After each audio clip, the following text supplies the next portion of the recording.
Ayun po, update ko po kayo ngayon sa ating pipino. Oho, naayo. Yung iba po ay talian pa rin. Oho. O, kahit nakaasinta pang ating mga panalay. Yan, arin na ho yung ating pipino. Oh. Yeah. Ay, sa totoo po aring ating pipino, ay dalawang aking masasabi. Hindi kagandahan, hindi kasamaan. Oh, at baka magtampo, baka sabihin pagkasama naman pala. Pag inilagay natin sa masama, pag sa maganda naman, ay baka magtampo yung masama. Ano, kaya ang update po natin sa ating pipino, hindi kagandahan, hindi kasamaan. Oh, ay kayo na ho ang bahalang humusga. Oh, yan. Oh. Ito na po yung ating pipino. Nagkakaig rin po naman. Oh, ika nga ay kahit pa paano. Oh, maganda na rin po. Yan. Ngayon po ang nakikita kong ano ng halaman ay yung siguro po panahon din nga. Ramdam din po yung climate change at gawa ng hindi naman kumbaga para po bang makanlong ang panahon din sa amin. Pero mainit naman ang singaw. Talagang igang-iga po ba? Siguro papatubigan din po naman natin. Yan. Mainit na malakas po bang tama ng pagkainit. Hindi pa nalulusaw yung ano yun. Yung pataba.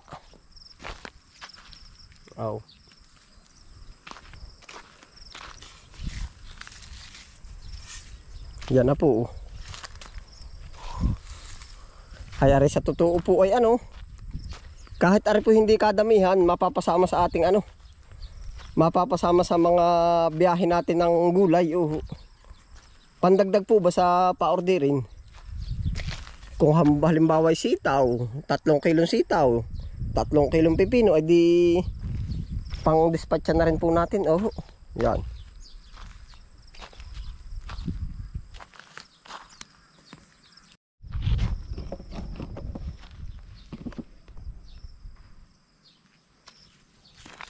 Ayan ho, ating papakabagin po kayo.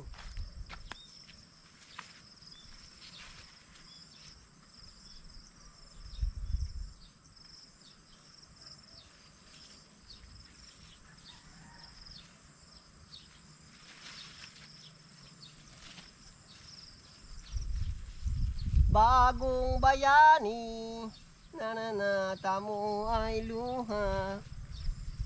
Bigyan mo naman kami kahit konting awa. Na na na na na na na na na na na. Update po natin yan lahat po ng nagapang maliban po sa cobra. Update ko rin po kayo sa ating ano, yung ubi. Yan. Update sa mga nagapang. Sabi dun sa palabas ay lahat ng nagapang ay nakakain tulad ng palaka, ahas. Sabi doon ay yung paragos. Abay, ibang usapan na daw yun. Ay sabi naman nung nag-aano po ay nagapang ay tamat nagapang ay kinakain din naman. Kinakain ng anay ay yung pikahoy ay. Abay tama ano ho.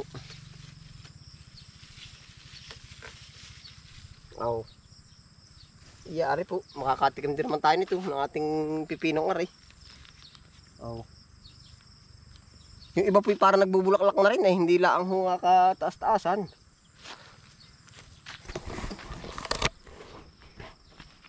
Yan, ari pong iba wala pang tali, hindi pa nga po ito tapos ay. May nakita ko din yung bunga. Yun ay. Tilos na tilos. Kulang pa sa pataba.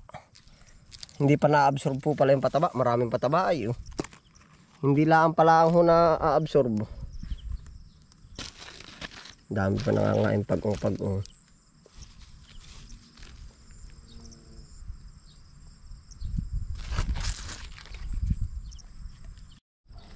Yun, gaya nga po ng sinabi ko. Ang a-update ko po sa inyo ay yung mga nagapang ari ubi. Yung ubi po ba? Yan, ito. Pataas po yan.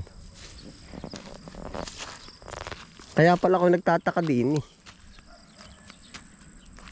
Hindi ko humahanap ay nung natabo na ng damo at natuyot may lumabas oh. Yan oh.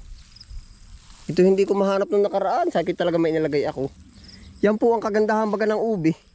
Kahit kung pag natabo na ng lupa or damo nga, yung mga ganito pinagtabasan ay nalabas at nalabas pilit oh. Ari oh, hindi ko rin pansin. Meron na rin pala din eh.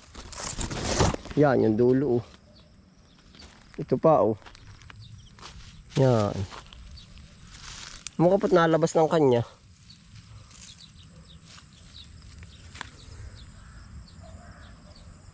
Ari po yung dulong bahagi, di po ba't doon tayo lagi, yung marami doon. Naglalaabasan din.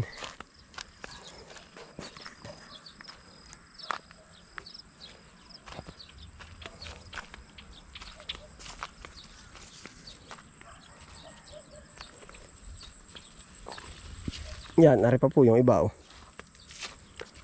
Yan, sa kawayan, nakakabag. Ari namang isa, nagsusulo oh. Lago. Yan oh. Hindi ko na tanda ko ilang buwan na rin. Oh. Basta po matatayog na rin. Diretso na po ito. At saka po napakalambot natang hukayin ito. At tabon laang ba? Oh. Yung puno nito, yan, lambot. Mabubulok ito hanggang sa sila ito maas po. Yan. Ari pa po oh. Yung ating ubi. Gaganda ng gulayin oh. Mga sunod na araw magugulay tayo nito. Yan. Ari ata ang pinakamalago. Oh, sukal ang taas eh.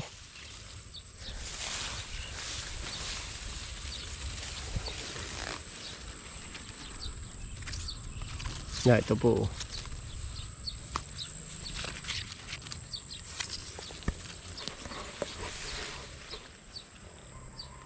Ganito na po kalago ang ating ube.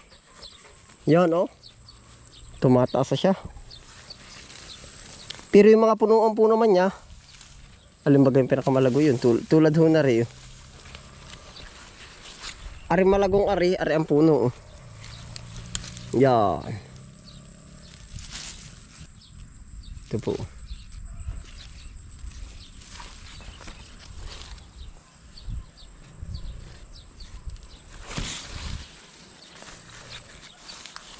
Dini, parang may natabunan ding isa oh. Nalabas at nalabas talagang pilit oh. Yung mga naiiwan. Yan pa po oh. Maganda na rin ano po.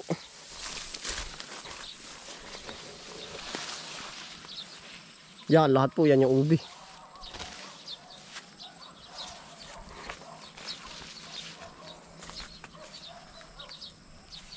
Tapos po ito na may kargado na ng chicken manure po yan, mga nagisak-gisak na yan. Pag ulan na yan, hataw pala yan. Igang-iga ay.